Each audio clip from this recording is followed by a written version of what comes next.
Welcome to the Madison Miller Podcast. Today is Tuesday, January 19th, 2021. Today I'm going to recap yesterday's college basketball, NBA, and NHL games. Look ahead to tonight's games in each of those sports.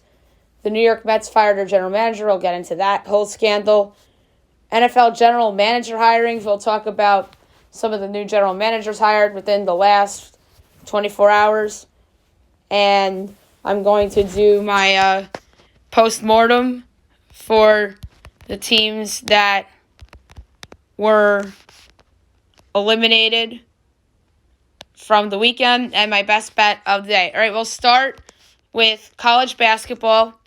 We'll go over what was a very short slate from yesterday. Look ahead to tonight's slate, which is not busy either, but there's more games. Towson over UMC Wilmington, 72-69. St. John's upsets number 23, UConn, 74-70. I was way off on that. Sacramento State over Idaho State, 70-65. Stanford over Western Carolina, 82-78. LaSalle over St. Joe's, 90-83. Alcorn State over Arkansas Pine Bluff, 82-48. Southern over Mississippi Valley State, 102-61. Florida State over Louisville, 78-65. UNC Greensboro over the Citadel, 87-73. East Tennessee State over VMI, 92-81. Number 2, Baylor over number 9, Kansas, 77-69. Wyoming over Airport, 77-58. Prairie View over Grambling, 59-50. UNLV over New Mexico, 53-46. And now, tonight and today's slate. First up, you have at 1 o'clock this afternoon, UNC Wilmington against Towson again. So a take two of that matchup. My projected line is Towson by 7. And FanDuel has this line at Towson Towson is a 1.5 point underdog and plus 108 on the money line. I'm taking Towson plus the points and plus 108 straight up. 5 o'clock, you have Buffalo and Kent State. My line here is Buffalo 7, and it's Buffalo as a 3.5 point underdog. I'm taking Buffalo plus the 3.5 at minus 108 and plus 148 straight up. UCLA, Oregon, postponed, unfortunately. That was supposed to be a great game. I think that was supposed to be on ESPN tonight, too. 6 o'clock, High Point, Longwood. My line is High Point by 7, and it's Longwood by 1.5. I'm taking High Point plus the 1.5 and minus 118 and minus 102 straight up. 6:30 Big Ten Network, Purdue at number 15 Ohio State. My line is Ohio State by 4, and it's Ohio State by 4.5. Totals 136.5. I'm going to jump on the over 136.5 at minus 115. And I think these two teams will play well into the 140s and potentially the 150s. Kansas State and Oklahoma, my line is Oklahoma by 7.5, and it's Oklahoma 13.5. I'm taking Kansas State plus a 13.5 at minus 105. I think that's too high. 7 o'clock, ESPN, number 6, Tennessee at Florida. My line is Tennessee by 6. And it's 6.5. Total's 137.5. I'm going in with another over, and I like this one too. It's valuable at minus 106. So I'm going over 137.5 in Tennessee, Florida at minus 106. Fox Sports 1, Maryland at number 7, Michigan. My line's Michigan 8.5. And Michigan is favored by 10.5. I'm taking Maryland plus the 10.5. Minus 118. Michigan will bounce back, but the spread's too high. Maybe Michigan wins by exactly 10. South Carolina and Missouri on the SEC network. I have the number 19th team in the country favored by only 0.5. And Missouri is favored by 5.5. I'm taking South Carolina plus the 5.5 at minus 106. No, South Carolina won't win the game. I just think this game will be close. Radford Campbell. Campbell's favored by 0.5, according to me, but Radford's actually favored by 1.5. I'm taking Campbell plus the 1.5 at minus 124 and minus 108 straight up. ESPN 2, USC and Oregon State. My line is USC by 8.5. And USC's favorite 10.5. I'm taking the Beavers plus the 10.5 at minus 105. Butler and DePaul on CBS Sports Network. My line is Butler by 7.5. And Butler is only giving 1.5. I love Butler minus 1.5 at even money. I love it. I think DePaul stinks, so give me Butler minus 1.5 at plus 100. I know everyone's like, letdown spot. Not so fast. It's DePaul. Miami-Syracuse on ACC Network. My line is Syracuse by 0.5. And Syracuse is favored by 5.5. I'm taking Miami plus the 5.5 at minus 112. No, they won't win. I just think this game will be close. Southeast Missouri State at Tennessee State. My line is Tennessee State by 4.5. And that's what the line is. So is 133.5. And I'm taking the over 133.5 at minus 114.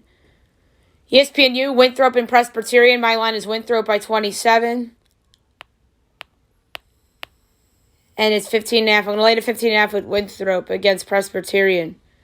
UNC Asheville and Gardner-Webb. My line is Asheville by 7. And it's Gardner-Webb by 3.5. I'm taking Asheville plus the 3.5 at plus 146 on the money line. South Carolina Upstate and Charleston Southern. My line is Upstate by 3. And Upstate's favored by 1.5. Total is 137.5. Now I'm going to take the under, but I don't feel good about it. Ohio and Northern Illinois. My line is Ohio by 11. And Ohio's favored by 10.5. Total is 139.5. And I'm going to take the over at minus 106. Central Michigan and Toledo. My line is Toledo by a whopping 17.5. And Toledo is favored by 14.5. I'm going to lay to 14.5 with Toledo at minus 115. Ball State and Miami of Ohio. My line is Ball State by 7.5. And Ball State's favored by 4.5. I'm going to lay to 4.5 with Ball State at minus 104. 8:30 Big Ten Network. Penn State at number 22, Illinois. My line is Illinois by 15. And Illinois is favored by 8.5. I'm going to lay to 8.5 at Illinois at minus 108. 9 o'clock, Fox Sports 1, Seton Hall, number 3, Villanova. The return of Villanova. My line is Villanova by 5. We don't have a line yet. I think Villanova will go out and play strong and remind people that they're still the beasts of the Big East, despite having a COVID pause. ESPN 2 at 9 o'clock, number 18, Alabama at LSU. My line is Alabama by 0.5, and it's LSU by 1.5. And this is normally one of those cases, I think, where everyone and their brother are going to have the dog, but the favorite wins outright kind of scenario. But I have to take Bama on the points. Bama's playing very well. And I'm going to take them plus 106 straight up. If I'm wrong, I'm wrong. San Diego and Loyola Marymount. My line is Marymount by 4. And it's 9.5. I'm taking San Diego plus 9.5 at minus 118. Too many points. ESPN tonight, Duke Pitt. My line is Duke 10.5, and it's Duke by 2.5. I'm laying the 2.5 for Duke at Pitt at minus 112. Duke's just more talented than Pitt. CBS Sports Network. Colorado State, Utah State. My line is Utah State 4.5, and it's 7.5. I'm taking Colorado State plus the points. Colorado State won't win. I just think it's closer. Colorado State's been pretty good in the Mountain West this year, by the way. And last but not least, SEC Network, Ole Miss at Mississippi State. My line is Ole Miss by 2. And it's Mississippi State by 2.5. I'm taking Ole Miss plus the 2.5 at minus 106 and plus 130 straight up, as I think that the Bulldogs could potentially have a letdown game here after beating Florida over the weekend. Now I'm going to go over the NBA from yesterday and look ahead to a very short NBA window tonight. Knicks over the Magic, 91-84. Knicks 7-8. So after like 5 losses in a row, 4 losses in a row, they went back-to-back games. So maybe the Knicks aren't as bad as I thought. Orlando 6-8. RJ Barrett led the way with 22 points for New York and 4 assists. Nikola Vucevic 24 points in as he leads the way for Orlando. Hawks over the Timberwolves 108-97. Hawks 6-7, Minnesota 3-9. DeAndre Hunter 25 points for Atlanta. D'Angelo Russell at 31 and 7 assists for Minnesota. Spurs over the Trailblazers 125-104. Spurs 8-6, Blazers 8-6. LaMarcus Aldridge 22 points. Damian Lillard at 35 with 6 assists. Grizzlies over the Suns 108-104. Memphis 7-6, Phoenix 7-5. Brandon Clark at 17 to lead Memphis, and DeAndre Ayton had 18 and 16 for Phoenix. Nets over the Bucks 125-123 in what was a great game on TNT last night. TNT had a great triple header, by the way. Props to TNT for picking those 3 games. Brooklyn 9-6, Milwaukee 9-5. James Harden in his second game as a Net, 34 points and 12 assists. And Giannis had 34, 12, and 7 for the Bucks. Raptors over the Mavericks, 116-93. The Raptors, 5-8. Dallas, 6-7. Kyle Lowry at 23 is in a turn-back performance with 7 assists. Kristaps Porzingis had 23 and 9 for Dallas. I thought he had 23, 9, and 9, but no, it's just 23 and 9. Heat over the Pistons, 113-107. The Heat are 5-7. Detroit's 3-10. Bam Adebayo had 28 for Miami with 11 boards and 5 assists. Jeremy Grant had 27 and 6 for the Pistons. Bulls over the Rockets, 125-120. The Bulls 6-8. Houston 4-8. Zach LaVine had 33 points and 7 assists. Victor Oladipo had 32 and 9 assists in his Rockets debut. Warriors over the Lakers 115-113. The Warriors 7-6. The Lakers 11-4. A great win for Golden State. Stephen Curry 26 points to lead the way. They came back from 14 down in the fourth quarter to win. What a win. This is probably the best regular season win the Warriors have had since Christmas Day against the Rockets last year when they were without everybody. And Dennis Schroeder led the Lakers in scoring with 25. Only 2 games tonight in the NBA. 9 o'clock, Thunder Nuggets. My line for this is Denver by 4.5. Total 223. No Michael Porter back yet for Denver, so that's why the spread's so low for me. And Denver's favored by 9.5, total 220.5. That's way too high. I'm taking Oklahoma City plus the points at minus 106. Oklahoma City won't win. I just think they'll cover. And on NBA TV tonight, a solid game between the Pelicans and the Jazz. My line's Utah 6.5, total 216.5. And Utah's favored by 6, total 218. My numbers are pretty close here, but I have no choice but to take the under, and I like it. Both teams play solid defense at times, so I'm going to take the under 218 at minus 105. So some valuable picks in the NBA tonight on the podcast for you guys. Now we'll go over the NHL games from yesterday and look ahead to tonight's slate. Busy day in the National Hockey League yesterday, too, with a couple matinee games. 4 nationally televised games in total. Blue Jackets over the Red Wings 3-2. The Blue Jackets get their first win. They're 1-2-0. Detroit's 1-2-0. Number 3 started the game with 2 goals, Bobby Ryan. Number 2 started the game with 35 saves on 36 shots, Jonas Corpusalo. And the number 1 started the game with a goal and assist, Oliver Bjorkstrand. Islanders over the Bruins 1-0. Islanders 2-1-0. Boston 1-1-1. Number 3 started the game with 16 saves on 17 shots, Tuukka Rask. Number 2 started the game with the lone goal of the game Juan Gabriel Pago, which came 15-51 into the third period.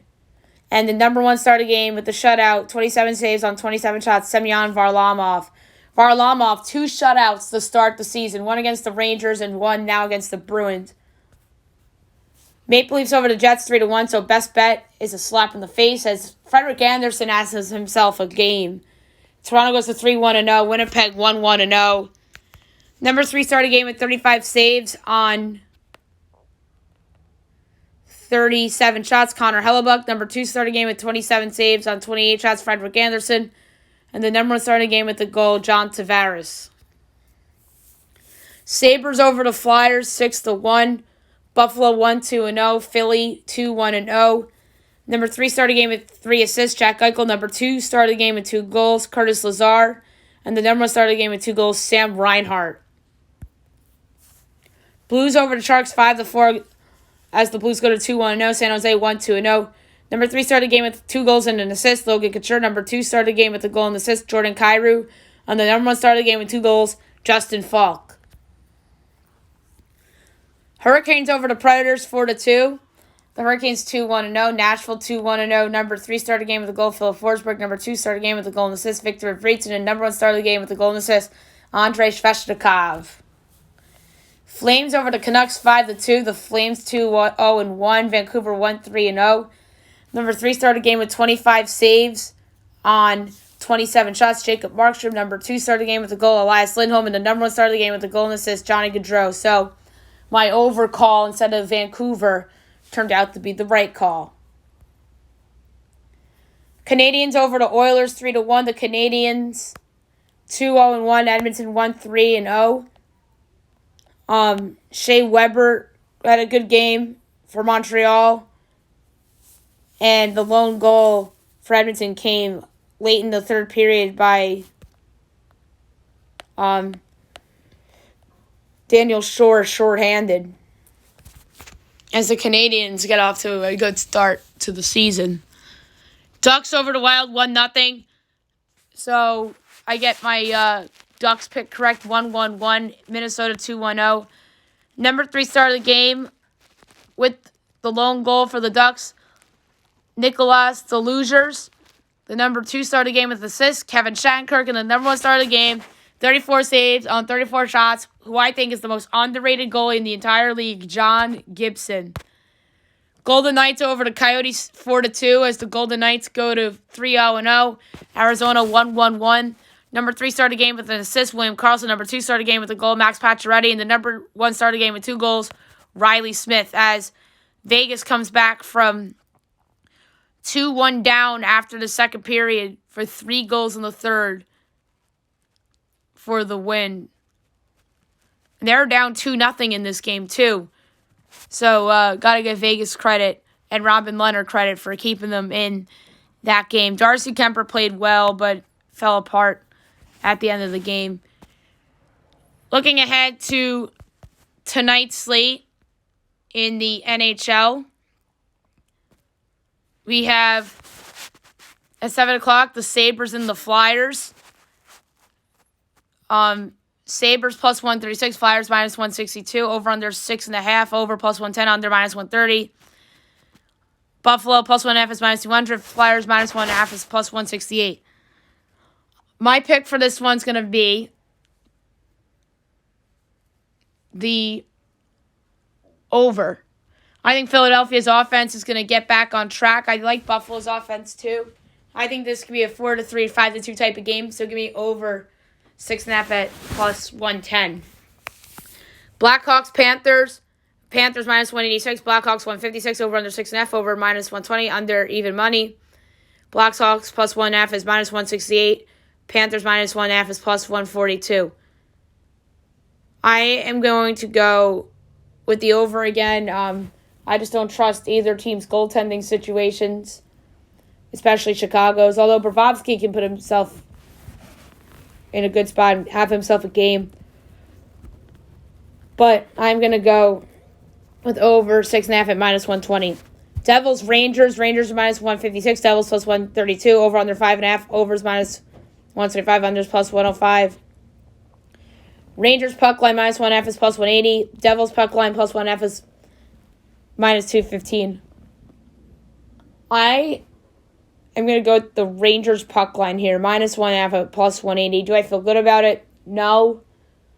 But I could see them blowing out the Devils. The Devils off to a good start, but I don't think the Devils are nearly as good as the Rangers.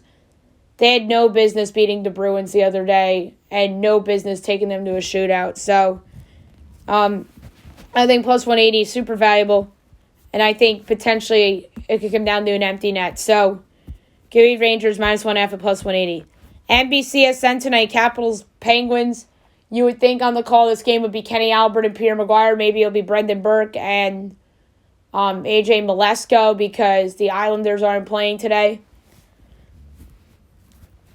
Penguins -138 favorites. Capitals +118. Over under 6.5. Overs -115. Unders -105.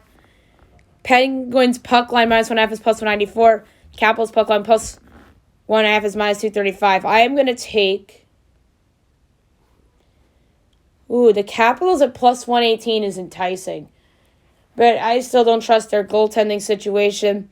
The best play is over 6.5 at -115. You have to lay a little bit of juice, but I still like it. I still think this could be 4-3, just like the other day in that NBC game. Jets, Senators, each side is even. Over under 6.5, overs -120, under is even money. Jets puck line -1.5 is +240. And Senators puck line +1.5 is -290. I'm taking the Jets -110 on the money line. I can't believe these two teams are even. That's terrible. The Jets are much better than the Senators. So I'm going to lay the -110 on the Jets money line. Not the puck line, the money line. Because I'm playing it safe at this one. 7:30 Blue Jackets, Red Wings. Blue Jackets -184. Red Wings +154. Over under 5.5. Overs even money. Unders -120. Jackets puck line -1.5 is +154. Red Wings puck line at +1.5 is -184. I am going to take the Columbus puck line -1.5 at -1.5 at +154. I just don't think the Red Wings are very good. The Red Wings have been competitive of late, but like I said, empty net goal could do it. Blue Jackets -1.5 at +154. 8 o'clock, Hurricanes, Predators. Hurricanes -118, Preds even money. Over under 5.5, over -120, under even money. Preds puck line +1.5 is -290. And Canes puck line -1.5 is +240. I wanted to take the under here, but the Hurricanes goaltending still not sold on. So this is a hard call, guys. I'm going to go with the upset special. I'm going to take the Predators even money, the win outright, and bounce back. So I'm going to go Predators here. And 10 o'clock, you have the Avs and the Kings. Avs -250, Kings +205. Over under 5.5, overs -125, unders +105. Avalanche -1.5 is +114. Kings +1.5 is -134. I'm going to lay the puck line with the Avalanche at +114. And I could see this being an avalanche of goals for the Avalanche. No pun intended. So give me the Avs -1.5 on the puck line at +114. Now I want to discuss an incident that happened back in 2016, but got unveiled last night. So Jared Porter, who is now the ex-general manager of the New York Mets, had a texting relationship with a former Cubs journalist and beat writer. And at the time, Porter was a scouting director for the Cubs. And he was sending this woman explicit images and very inappropriate images and left the woman left him on red about 62 times. And this foreign woman kept it quiet for the longest time until she left the journalism industry, and she spoke up about it because she doesn't want other people being involved in the same situation as she was. And ultimately this led to new owner Steve Cohen pulling the trigger on Jared Porter, and it was the right thing to do by Cohen and Alderson and the Mets. And when the story came out, of course, everybody and their brother on social media, same old Mets. But luckily the Mets did the right thing by firing this gentleman, and he really helped them acquire Francis Lindor. He was heavily involved in that trade, probably did all the negotiations along with Alderson and Cohen. And that is going to be one of the moves that Porter will be remembered for if the Mets end up having a good season and going far, pulling off that Lindor-Carrasco deal. But ultimately this story leads to his firing, and his rightful firing. So this is the second offseason in a row where the Mets hire somebody and then fire somebody in the same offseason. Obviously, last year it was Carlos Beltran with his involvement with the Astros cheating scandal. And now it's new general manager, former general manager, Jared Porter, being involved with a scandal with a former beat writer with the Cubs that sent explicit images. And this was obviously back in 2016. And obviously now, as I mentioned, the woman no longer is in the industry. She's now in a finance industry. So she spoke up about it, and 4.5 years later, Porter is out of a job and probably out of Major League Baseball forever. So now the Mets have to go out and find the new general manager. They're probably going to look around people's front offices. Maybe they go out and hire somebody that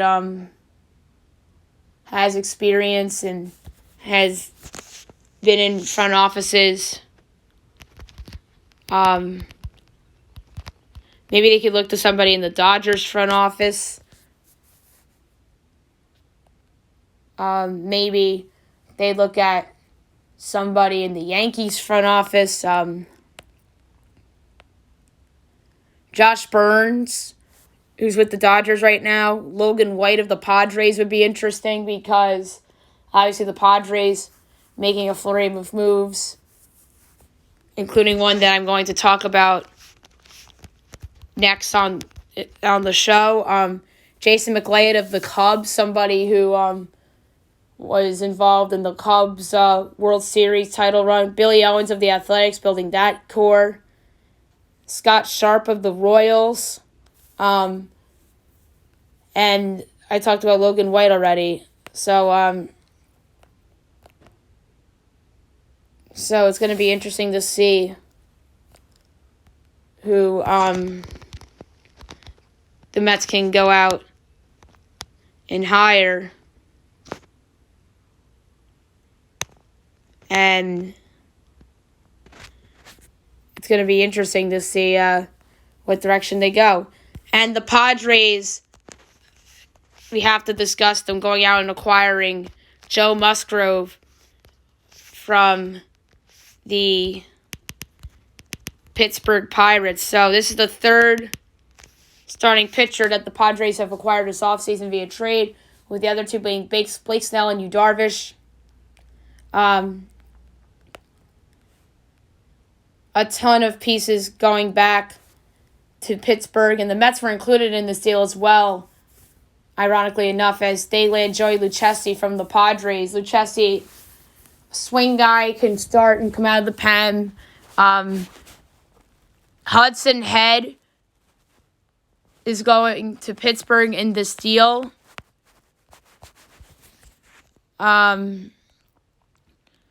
and he's the headliner in the deal. David Bednar, Omar Cruz, Drake Fellows, and then a young catcher that the Mets sent to Pittsburgh in this deal was prospect Endy Rodriguez, who was number 14 on the Mets prospect list. So I think Pittsburgh made out well in this deal. I really do, getting Hudson Head and that catcher. And maybe Endy Rodriguez could be their catcher of the future. So, and I'm not a big Joe Musgrove fan. He to me has just been somebody that has showed flashes but really hasn't put it all together. And I don't think he has that high of a ceiling. And the Padres really did give up a ton for somebody that's going to be their number 4 starter behind Yu Darvish, Blake Snell, and Dinelson Lamet. And then Chris Paddock's their 5. They probably aren't sold on Chris Paddock as much as they thought they were a year ago. So I think that's a part of this as well. And then they have Mackenzie Gore in their system. Maybe the Padres want to go out and get a bat. And then maybe they flip Mackenzie Gore into something else. And Mackenzie Gore's supposed to be really, really good too. So the Padres still are loaded in their farm system. And good on them for really going for it. And the Dodgers now have real competition in the NLS for the first time in a long time. And the Mets, I think Lucchesi can help them as a back-end starter and somebody that can come out of the bullpen, kind of in that old Seth Lugo role before Seth Lugo just became a reliever for them. And in the way the Yankees used to use Adam Warren, and the Cubs used Mike Montgomery. And you could think of a bunch of examples for this. And then how the Dodgers used Ross Stripling before they traded him away. So I think that's how the Mets are going to use Joey Lucchesi. And as I mentioned, I think Pittsburgh made out very well in this deal. And they got a lot back for him. And I think they did better, quite frankly, in this deal than they did in the Josh Bell deal. Although they got some nice pieces back in that deal too. But I think they could have done better for Josh Bell because I think Josh Bell's a star. I really do. So there you have it, Padres making another big splash. Now I'm going to talk about some of the NFL general manager hirings around the league. The Washington professional football team is hiring Marty Herney, and they're obviously reuniting him with Ron Rivera. So, interesting hire. Herney actually just got fired from the Panthers because obviously new ownership, but that's not his guy, so I understand why.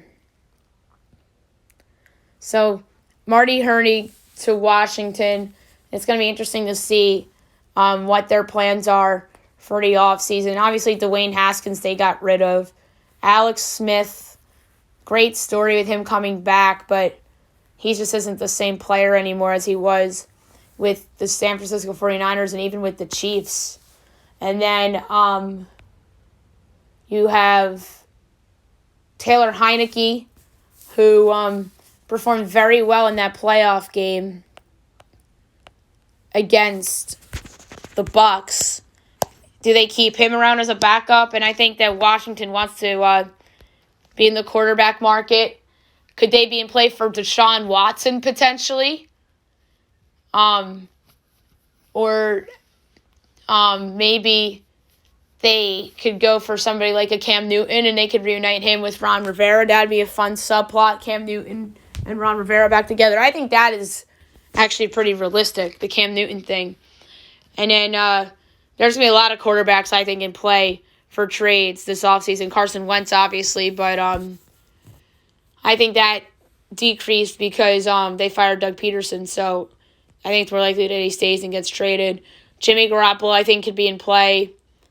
I don't think Dak Prescott will be in play. I think the Cowboys re-sign him. But, yeah, I think the biggest question for Washington and their new general manager is what to do at the quarterback position. And the Falcons hired a new general manager, Terry Fontenot, who was the Saints vice president and assistant general manager of personnel. So he was with the Saints the last 18 seasons, great reputation. So Fontenot and Arthur Smith is the new duo in Atlanta.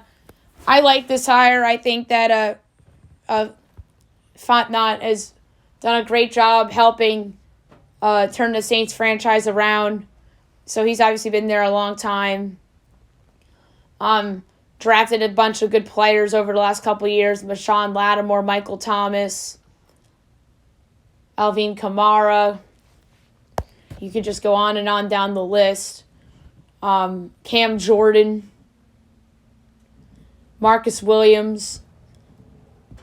So, and now Fontfoot, now questions for Atlanta. What do you do with Matt Ryan?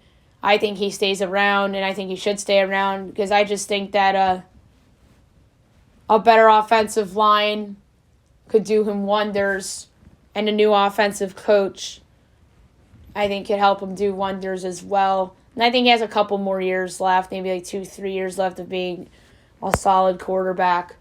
And obviously they have to fix the offensive line. I know they drafted high picks the last couple years, but none of them have really popped like how Indy's draft picks have popped on the offensive line over the past couple of years.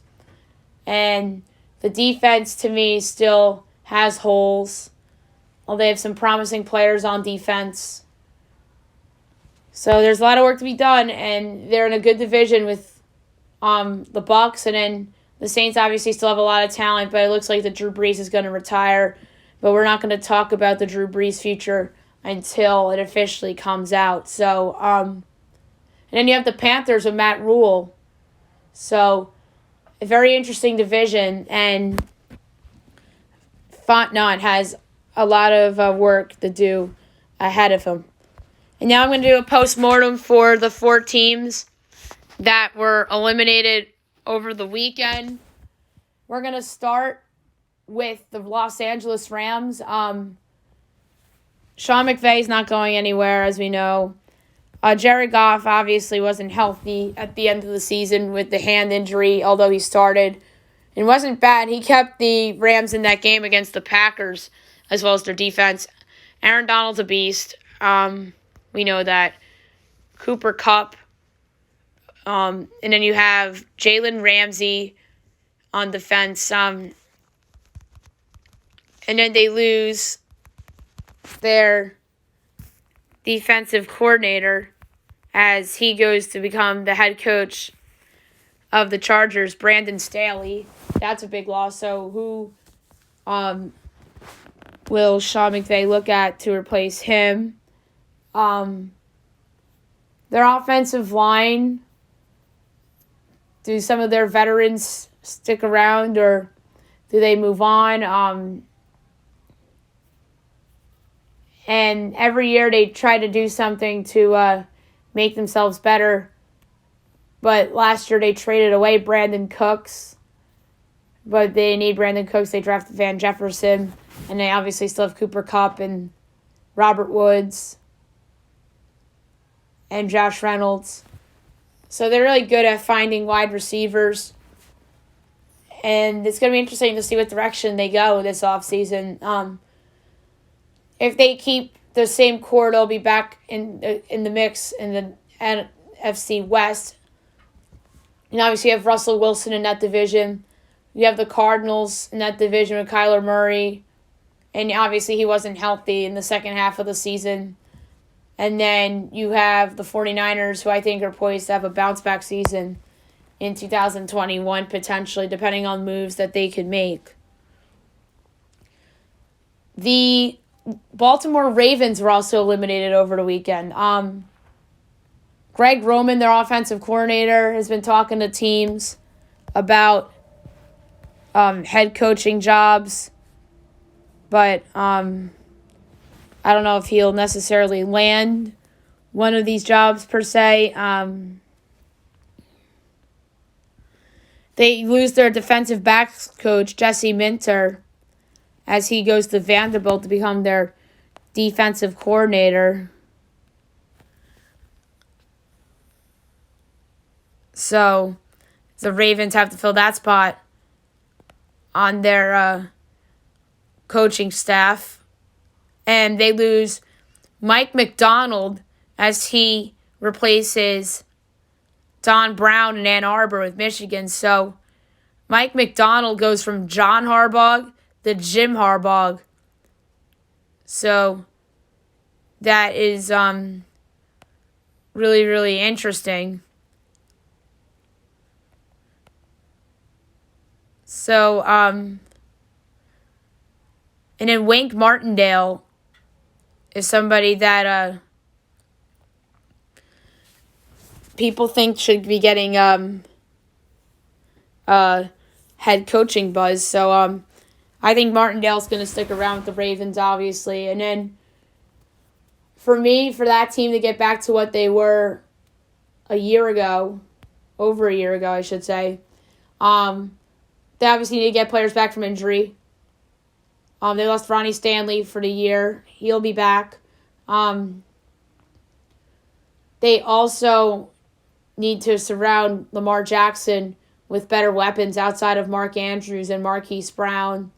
They get rid of Mark Ingram, so he's essentially a fall guy here. They get rid of RG3 as their backup quarterback. That's sad. It was nice to see RG3 have some moments in that Pittsburgh game this year, filling in for Lamar Jackson. And then their defense, I think, is pretty stout. So I think they're fine on that side of the ball. It's just their offensive side of the ball, and they need more players around Lamar Jackson. Like, Dez Bryant is not the Dez Bryant from the Cowboys. Like, come on, Ravens. So it's going to be interesting to see what they do. And then the third team that got eliminated over the weekend was the Cleveland Browns, who arguably should have beaten the Chiefs. If Rashawn Higgins doesn't drop the ball, then they're obviously in the AFC title game and not the Chiefs, because obviously Mahomes gets concussed, and he was out the rest of the game, and then Chad Henne led them to the win, as we talked about yesterday. So everyone's saying, oh, this isn't the same old Browns anymore. They made the division round. Oh, everyone's just throwing them a party. I mean, the Browns did have a successful season. I'll give them that. They made it this far without Odell Beckham Jr. They knocked off the Steelers. I think that should be considered a success. Baker Mayfield, I thought, was great at times this year. And obviously they get Beckham back, assuming they keep him. They obviously nailed their coaching hire with Kevin Stefanski. I think he got a lot out of that team. Myles Garrett's one of the best defensive players in the league. Denzel Ward, I'm a big fan of. Although I think they do need some help in their secondary outside of Ward. And obviously Landry and the two running backs. Their offensive line is the best in the league, arguably. And I think the future is very bright. But like I said, everyone's throwing them a party because they lose in the division round to the Chiefs. But it is so typical of Browns of them to lose the game with Chad Henne. So in a weird way, it is same old Browns. They lose to Chad Henne, guys. This isn't Patrick Mahomes. But they still had a good year. But it can't be ignored that they lost to Chad Henne, who had not won a football game since 2013. So, yeah, that obviously leaves a black mark on them. And in other ways, what was a very good year for the Browns. The Browns had the best year out of the AFC North teams. That's just facts. The Steelers started undefeated, but they lost in the wildcard round to the Browns. Their season was a failure. The Ravens season was a failure because everyone and their brother penciled them into the Super Bowl before the year. Well, other than the Chiefs. And then they lose in the divisional round. And Lamar Jackson took a step back. So the Browns, to me, had the best year in the AFC North, but it's still inexplicable to lose to Chad Henne basically on a 3rd and long scramble. So yeah. And then the last team to get eliminated from the weekend was the New Orleans Saints. It does look like that Brees is going to retire. Once we get that potential news, then we'll talk about it then. But Drew Brees did look very old in that game against Tom Brady and the Bucs. And he threw 3 picks. Jameis Winston was the best quarterback on the field in that game, quite frankly. He threw that big pass to Traquan Smith that really got them going in that game. But ultimately the Bucs won, and they're the better team. So the Saints, I think that there could potentially be fallouts of this. Dennis Allen, maybe, as I mentioned on the show yesterday. And then what's next for the Saints is the quarterback position. Let's say Brees retires. Where do they go? Do they keep Jameis Winston as their starting quarterback? Potentially. I think would be a good potential match. But he turns the ball over way too much. So that's the only issue with Jameis Winston. Or do they go with like a Garoppolo or a Carson Wentz maybe if Brees retires? And then obviously they have Kamara and Thomas, who are really explosive players, a solid offensive line. Their defense has some names on it, but they still really haven't put it together. Like I mentioned, LaShawn Lattimore, Cam Jordan, Sheldon Rankins, Marcus Williams. But their linebackers are just not good, and that was their biggest weakness all season long, other than the aging of Brees. But, yeah, they're a very interesting team this offseason for a lot of reasons. And if Brees retires and if we get a potential announcement, obviously we will talk about it on the podcast. And last but not least, my best bet of the day, brought to you by FanDuel. Yesterday's was a dud, as I mentioned at the top of the show. And mine for tonight is going to be Duke laying 2.5 at Pitt. That's ridiculous that Duke's only 2.5. Or now it's 3.5. It went up, but I still like it anyway. So give me Duke minus the points against Pitt. That's it for the show today. I'll be back tomorrow recapping college basketball, NBA, and NHL, and looking ahead to tomorrow. We'll do NBA power rankings tomorrow. We just didn't have time for it today, so we'll get it done tomorrow, and then we'll do NHL power rankings Thursday. Any other news that happens in the world of sports and pop culture, we'll have it for you, and obviously we will preview The Masked Dancer on tomorrow's show as well. Hope you guys have a great day, everyone.